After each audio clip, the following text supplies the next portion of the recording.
Vote পরবর্তী হিংসার খবর বিভিন্ন এলাকা থেকেই আসছে। মুর্শিদাবাদের হরিহর পাড়ার খবরে নজর রাখবো। তৃণমূল কর্মী খুন, সেখানে গুলি করে খুন, রাতে বাড়ি ফেরার সময় দুষ্কৃতী হামলার ঘটনা। বাইক থামিয়ে পরপর গুলি চালায় দুষ্কৃতীরা। বহরমপুরের হাসপাতালে মৃত্যু সনাতন ঘোষের। কথা বলবো, আমাদের সঙ্গে রয়েছেন আমাদের প্রতিনিধি কল্যাণ চন্দ্র। কল্যাণ, বিজেপি আশ্রিত দুষ্কৃতীদের বিরুদ্ধে অভিযোগ অস্বীকারও করেছে বিজেপি। সব মিলিয়ে পুলিশ কি বলছে? দেখো মহিমন্তী, পুলিশ যেটা বলছে যে পুরনো জমি সংক্রান্ত বিবাদের জেরে খুন হতে পারে, প্রাথমিকভাবে মনে করা হচ্ছে সেটাই।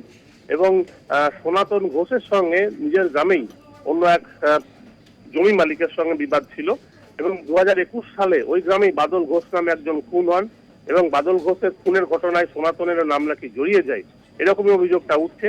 এরপরেই গ্রামের অনেক লোক, সেই খুনের সময় গ্রামের অনেক লোকই পালিয়ে গেছিলেন। এরপরে গত 3 মাস আগে সনাতন নিজের গ্রামে ঢোকেন, অর্থাৎ হরিহরপাড়ার যে গ্রামে তার বাড়ি সেই গ্রামে ঢোকেন। তার আগে তিনি তৃণমূলে যোগ দেন এবং গতকালকে যে ঘটনা, অর্থাৎ তার বাইক থামিয়ে সেখানে এলোপাথারি তাকে গুলি করা হলো এবং তার সঙ্গী সাথীরা পালিয়ে গেল। এরপরে তাকে হাসপাতালে ভর্তি করার পর মৃত্যু হলো। এই ঘটনায় কিন্তু পরিবারের লোকও দাবি করছে যে বিজেপি আশ্রিত দুষ্কৃতীরা এই ঘটনা ঘটিয়ে থাকতে পারে, কারণ সনাতন ঘোষ তৃণমূলে যোগ পেয়েছিলেন, তৃণমূলে তিনি তার প্রচার চালাতেন, তৃণমূলের সঙ্গে থাকতেন, যার ফলে সেই রাগ এবং জমি সংক্রান্ত দুটো কারণেই তারা খুন বলে অনুমান করছেন। যদিও পুলিশের দাবি যে পুরনো জমি সংক্রান্ত কারণেই খুন হয়েছে, তবে রাজনৈতিক বিষয় রয়েছে কিনা সেটা দুষ্কৃতীদের গ্রেপ্তারের পরেই জানা যাবে। যে মারুতি গাড়িতে 5-6 জন দুষ্কৃতী এসেছিল তাদের খোঁজে তল্লাশি শুরু হয়েছে, তবে এখনো পর্যন্ত কাউকে পাওয়া যায়নি। এলাকায় যে সমস্ত সিসিটিভি ক্যামেরা লাগানো হয়েছে সেই সমস্ত সিসিটিভির ফুটেজ সংগ্রহ করে পুলিশ মারুতি গাড়িটাকে চিহ্নিত করতে চাইছে যে কোন মালিকের গাড়ি, দুষ্কৃতীরা আদৌ সেই গাড়ি ভাড়া করে এনেছিল না নিজেদের কারো গাড়ি, সেটাও তদন্ত করে দেখছে। ঘটনাস্থলে পুলিশ পিকেটিং রয়েছে। পরিবারের পক্ষ থেকে দাবি করা হয়েছে যে সনাতন ঘোষকে যারাই খুন করুক অভিযুক্তদের গ্রেপ্তার করে দ্রুত শাস্তি দেওয়ার ব্যবস্থা করেছেন। ধন্যবাদ কল্যাণ। কথা বললাম আমাদের প্রতিনিধি কল্যাণ চন্দ্রের সঙ্গে। এবার স্থানীয় বাসিন্দা যারা, তারা কি বলছেন এই ঘটনা নিয়ে শোনাবো। 3 কোটি ঘোষ। তাহলে কি কারণ? রাজনৈতিক কোনো কারণ? হ্যাঁ, রাজনীতি করতো।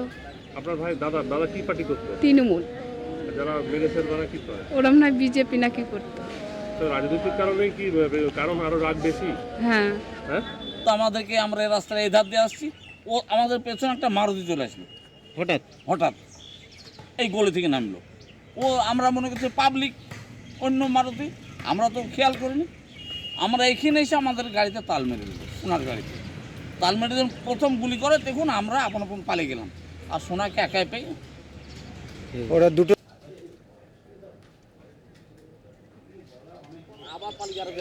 এই ঘটনা নিয়ে স্থানীয় তৃণমূল এবং বিজেপির পক্ষ থেকে ঠিক কি বলা হচ্ছে এখন পরপর শোনাবো।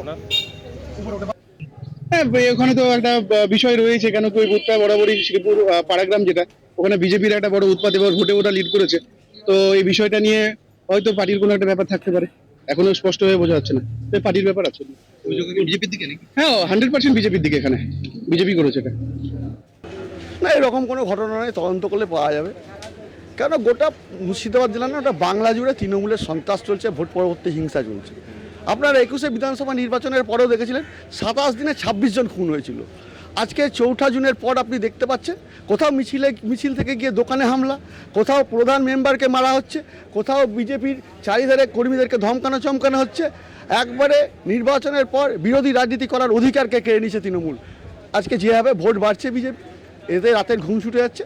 এরকম কোনো ঘটনা নয়, এটা জমি সংক্রান্ত ব্যাপার। আপনারা ভালো করে খোঁজ নেন।